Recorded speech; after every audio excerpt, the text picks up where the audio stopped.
Fatou Kiné Diagne, Aïssatou Sané, Mame Binta Djiba, Ami Collé Baben. ok maanaam dafa joxe avis favorable pour la libération bu bañoon juge d'instruction bi donc même bu la ko juge d'instruction accordé le doo kii en tout cas les invités vont apprécier tout à l'heure waaw qui les avait envoyés en prison les invités noteel rek lu leer ba leer daal mooy sëñ Saliou ñoom daal li leer ba leer mooy noteel leen rek après ngeen lu leer ba leer mooy le procureur Abdou Karim Diop ci ñi nga tudd ñi ñëpp ni dañu am liberté provisoire bu joxewul woon avis favorable ñii duñu génn bu opposé woon même bu la ko juge d'instruction bi accordé yow da tu restes en prison. C'est ça. donc boobu tam bokk na ci choix bi moom la qualifié léegi de décision d'apaisement. L'apaisement ci choix bi présidé au choix de sa personne. Et l'objectivité aussi dans les décisions. D'accord alors balaa ñu dem ci invité yi ñu dévoiler rapidement côté catégorie avocat de l'année. ñu dem ci avocat yi ba pare. wala du waaw Aïcha nañ waaw pare nañ ci ñu dem ci avocat de l'année kenn ki ñu njëkk ñaata lañ déjà nag ñaar lañ avocat de l'année kenn ki di maître Moussa Sarr. Maître Moussa Sarr waaw léegi Pape Moussa ma bàyyi waaw effectivement man je pense que surtout vous de la presse moom wax dëgg yàlla amel nañu njukkal Maître Moussa Sarr ndax daanaka journaliste bu ñu interpellé moom mooy njëkk a taxaw te bu dee sauf erreur de ma part jàpp naa ne ñu ci bari daf koy def te du leen laaj dara donc kon taxawaayam aussi ci de préservation des droits rek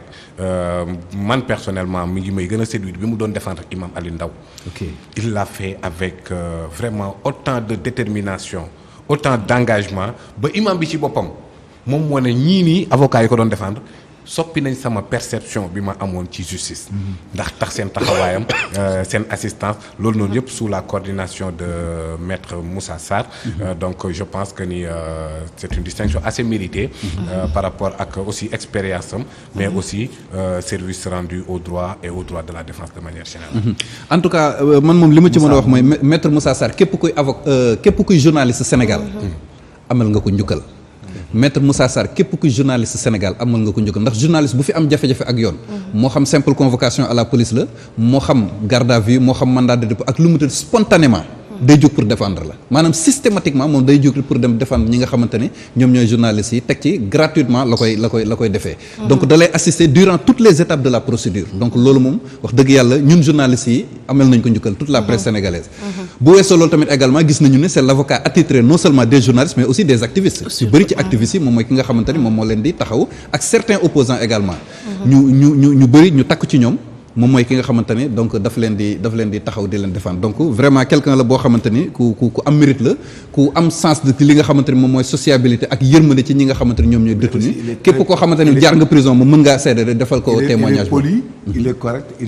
il a des limites, c'est-à-dire il comprend fi mu war a yem ak li mu war a def. Moussa boo gisee on l'accepte beaucoup et trop parce que moom day def li mu war a def et il reste dans le cadre professionnel. yam ci. C'est-à-dire c'est ça qu'on cherche d'un avocat. C'est l'objectivité. Avocat da ngay objectif xam ne lii boo ko defee lu yoon war a santaane la lu dëgg la Moussa même bu lay défendre sax dana la waxaale dëgg voilà. ok donc loolu c'est important pour un avocat et ce qui est très rare dans le monde maintenant. D'accord donc di ko souhaiter plein succès dans les missions dans les projets et dans les entreprises xam naa invité itam am nañ ci leur mot à dire. Rapidement deuxième avocat de l'année nañ noté waale rek deuxième bi mooy maître Ciré Clédor Ly. Maître Ciré Clédor Ly. Pourquoi Maître Ciré Clédor Ly Pa Moussa dama lay bàyyi nga wax si. Oui, tout le monde doit s'accorder qu'il a marqué l'année 2023 sur le plan judiciaire ci taxawaayam récemment gars yi gis nañ ko au niveau de la DGE ak malgré ses conditions malgré son âge son expérience jàpp naa ne Maître Ciré Clédor Ly monument la ci barreau Sénégal mais système judiciaire au-delà du système judiciaire société sénégalaise amel na njukkal maître Ciré Clédor Ly ci constance ci taxawaay mais aussi ci défense des opprimés ci lu mu mënti doon te vu ak voilà son look les cheveux blancs ainsi de suite malgré cet âge là mi ngi taxaw lépp loo xamante ne rek mu ngi salfaañe ak yelleefu doomu aadama au front da nga koy gis sur tous les fronts yuy compromettre les droits de la défense les droits de l'homme maître Ciré Clédor Ly mi ngi ci donc kooku noonu je pense que ni Sénégal ci boppam ñoo ko amel jukkal bu ñuy demee te malgré ça dafa am benn affaire bu ma marqué ci 2023 bi ku nekk xam na ni mook maître El Hadji Diouf bokkuñu position yu ñuy jël la plupart du temps à un certain moment donné Barrow bi dafa convoqué maître Diouf moom mu ngi ko fekkoon je pense Mauritanie wala quelque chose du genre malgré ces divergences dafa bàyyi la muy def yëpp ñëw pour défendre son ami qui parfois n'est pas tendre avec ses clients donc je pense que dafa mën a élever wu am esprit de dépassement mais aussi service rendu au droit vraiment chapeau à maître Ciré ak tamit ni muy accompagner ses clients parce que mën nañ ko wax par exemple on a vu ci kaawu par exemple Ousmane Sonko bi ñuy toj vitre ñoo àndoon donc maanaam peut-être waxuñu parce que c'est Sonko ou kii mais dañuy wax ku nekk client am peut-être mënoon na ko ci bañ a fekk ànd client mu ñu toj vitram et tout ça subir na ay dommages ñu gisaat récemment avec le mandataire Ayib ak parce que il est avocat de Ayib Daffé aussi ba gars yi yenn yi di ko tooñ sax naan mu ngi naan ñu ngi damm samay yax donc des trucs ñu gis ne pour koo xam ne nii ci corpulence am et tout ça ci buy défendre client am gis nañ ne yamul rek ci sol robe d'avocat bi taxaw ci plaider mais aussi tamit daf koy accompagner di subir ndoor préjudice wala lépp lu koy dal donc loolu moo tax. voilà donc je crois que boucler nañ catégorie judiciaire donc ñu dem du côté des invités. waaw parce que gis naa Daouda mu ngi sourire ak sëñ Saliou donc j'espère que noté ngeen bu baax yi ngeen bëgg a wax. waaw bon. dans l'ordre qui vous convient comme ni ñu koy waxee. non Daouda allez-y. dans l'ordre qui vous convient. Daouda man je commence d'abord par Maître Moussa Sarr. Pour dire que je suis d'accord avec vous à 100%. Ok. Et je trahis pas un secret man sama bopp jël naa sama téléphone woo ko jot ko remercier ko il m'a jamais défendu parce que yàlla def na xaj na mosuma am problème justice ba mu war ma défendre mais li muy def ci confrère yi te li ma ko wax dama ko wax de vive voix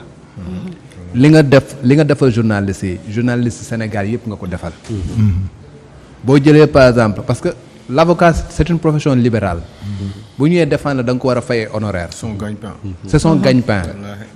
la muy gagner ca en tant que avocat la plupart jëlewu ko sax ci dossier pénaux yi parce que avocat d'affaires la foofu lay jëlee mais malgré tout li ñuy woowee RSE responsabilité sociétale d'entreprise boobu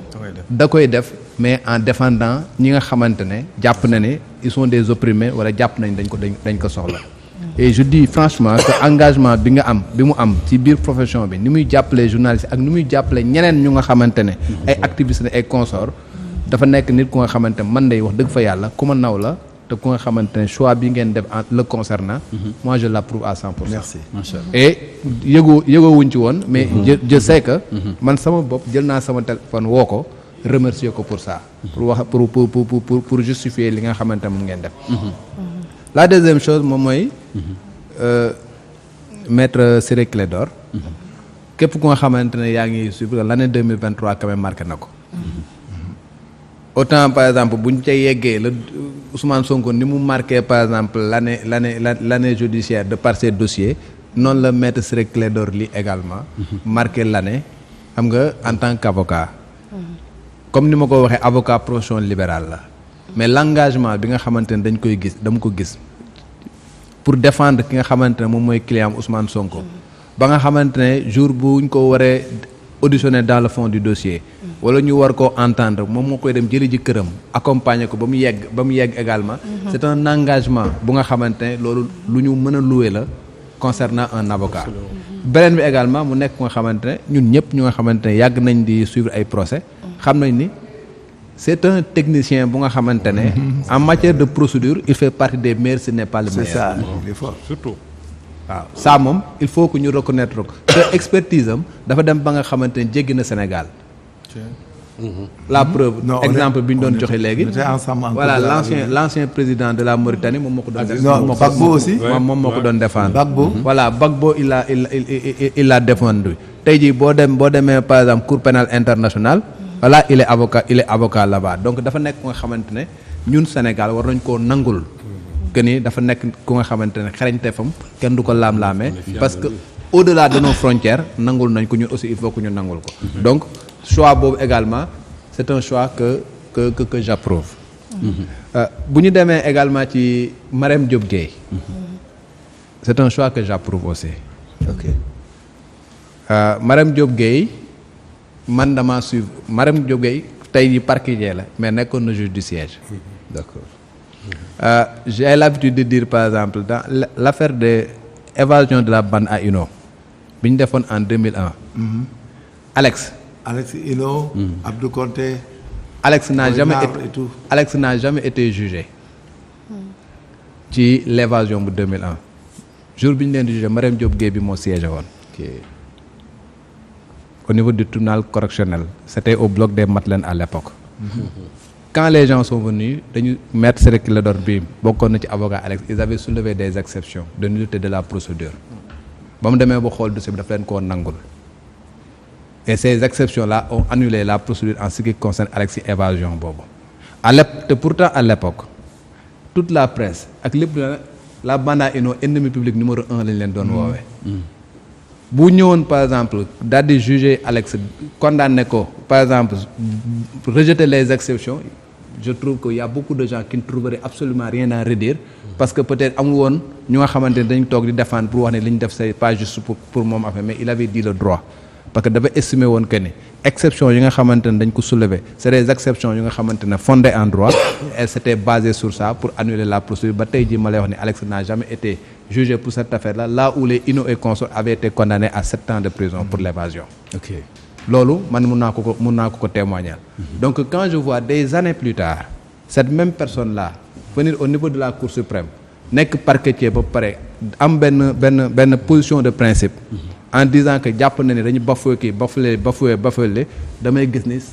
la ligne là bi nga xamante ne daf ko amoon en tant que juge c'est cette même ligne là qu'elle a en tant que parquetier donc c'est un choix bu nga xamante man personnellement également dama koy mun éprouver dama koy mën a épouser nga ñu kon ne dem ci Procureur Abdou Karim. waaw l'actuel procureur tu sais le parquet de Dakar dafa nekk parquet bu nga xamante ne charge de travail bi dafa extraordinaire ba nga xamante ne coomo mënu ko yor loolu il faut qu'on le dise et ce qui est valable pour tous les procureurs qui ont eu à tenir les rênes du parquet de Dakar sont des procureurs yu nga xamante ne mën nañ leen nangul d'abord technicité parce que quand même comme ni ma la wax tous les dossiers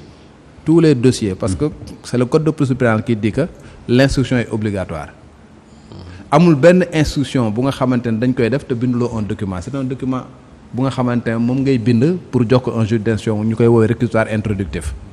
si tu n'es pas un bon technicien en droit nga xamante ne mën nga qualifier des faits convoquer ko en daal di koy mettre en adéquation avec des articles de la loi nga war a nekk kuy jàmmaarloo ak ay avocats yu nga xamante ne expert en procédure et consort soo nekkee como doo ko def mënoo ko def l'autre chose bu nga xamante mën nañ ko reconnaître daal on peut beaucoup lui reprocher on peut lui reprocher énormément de choses mais li nga xamante ne mën nañ ko reconnaître ci trait de caractère mooy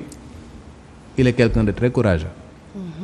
voilà il ose peut-être jël yenn position yu nga xamante ne qui sortent de l'ordinaire dans le cadre de la gestion de ces dossiers c'est quelqu'un bi nga xamante ne comme ni nga ko waxee sànq qui motive très bien ces dossiers loolu moo voilà il motive très bien ces dossiers c'est quelqu'un bu nga xamante ne dans le cadre des réquisitoires introductifs bi nga xamante ne daf koy bind pour jox le dossier en juge d'instruction également c'est des documents qui sont très bien écrits et bien argumentés en droit bu nga xamante ne la plupart même les avocats yu nga xamante ñoo nekk de l'autre côté pour que ñu anéantir que ils ont tous les problèmes du monde donc c'est un excellent technicien bu nga xamante ne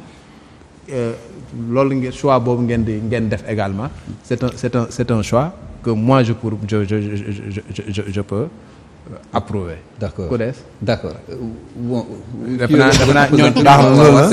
la woon. beneen bi c'est le juge du deuxième cabinet. Sabassi et Mamadou Seck. le juge du deuxième cabinet. c'est un excellent technicien du droit.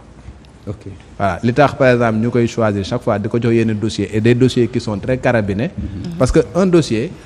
dafa am li nga xamante ne moom mooy peut-être les arguments de droit mais il y a l'environnement du dossier également. mais si tu n'es pas quelqu'un bu nga xamante ne da nga am benn assise benn bi mais l'environnement le dossier daf lay dépasser ba nga xamante ne li nga ci war a def doo ko ci def. et lui c'est quelqu'un bu nga xamante ne dafa yàgg en tant que juge d'instruction. yàgg na gérer ay dossiers très carabinés. ce qui fait que quel que soit l'environnement quel que soit lu mu métti quel que soit lu ñu mën di wax également dina